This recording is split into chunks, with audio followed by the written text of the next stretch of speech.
Hello everyone, welcome back to my channel. चौथा हमारा executive है demonstrative executive.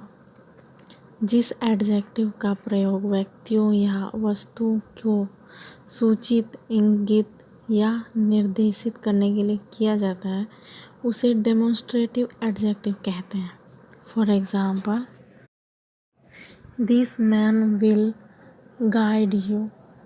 I did not like that woman. These or those कुछ भी लगेगा।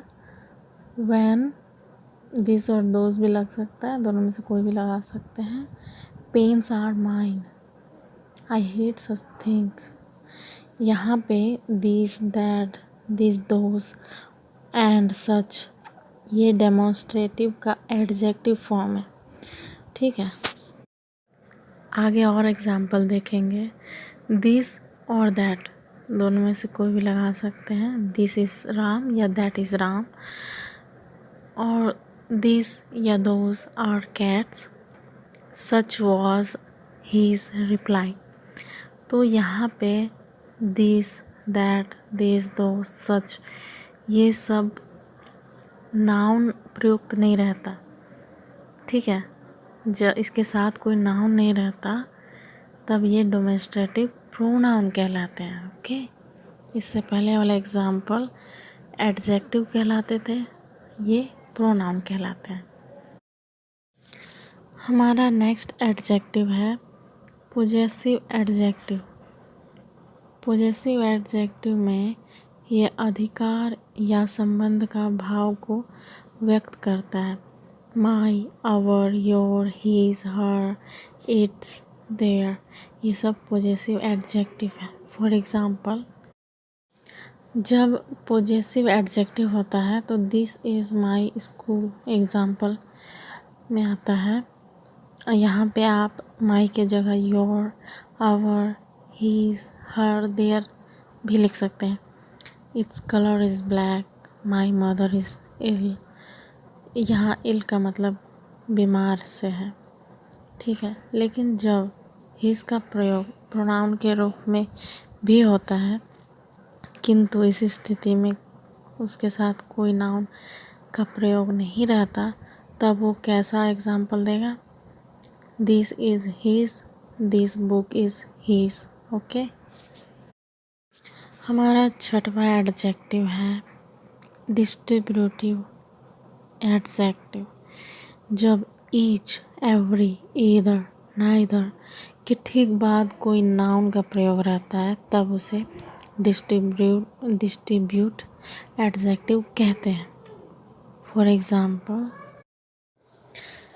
इन वाक्य में ईच, एवरी, ईदर और नाइदर का प्रयोग डिस्ट्रीब्यूटिव एडजेक्टिव के रूप में हुआ है। Distributive adjective, each boy had a pen, every man has his own duty, either pen will do, neither way was safe. Okay, इन वाक्यों में जब ईच, ईदर और नाइदर के साथ कोई नाउन का प्रयोग नहीं रहता तब इन्हें डिस्ट्रीब्यूटिव प्रोनाउन कहा जाता है। फॉर एग्जाम्पल देखेंगे, each of the boys got a prize. Each took it in turn. Either of you can do. Neither of them won the match. हमारा नेक्स्ट एडजेक्टिव है इंट्रोगेटिव एडजेक्टिव, जिसे प्रश्नवाचक adjective भी कहते हैं। जब what, which and whose किसी noun के साथ प्रयुक्त होकर प्रश्न किए जाने के काम आते हैं तब उन्हें इंट्रोगेटिव एडजेक्टिव कहा जाता है। फॉर एग्जाम्पल, इंट्रोगेटिव एडजेक्टिव कैसे होते हैं? What question did the teacher ask, यहाँ पे क्वेश्चन मार्क आया है। विच बॉक्स इज़ योर्स, यहाँ पे पूछा गया है कि बॉक्स आपका कौन सा है।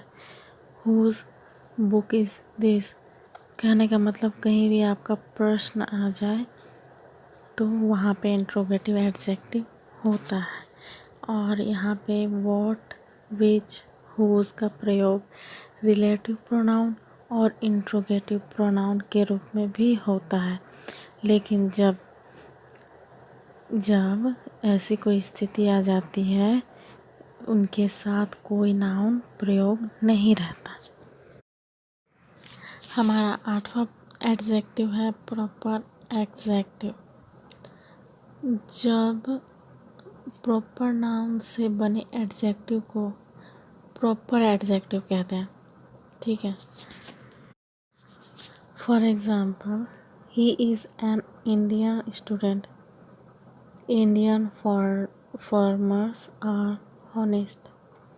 American English is different from British English.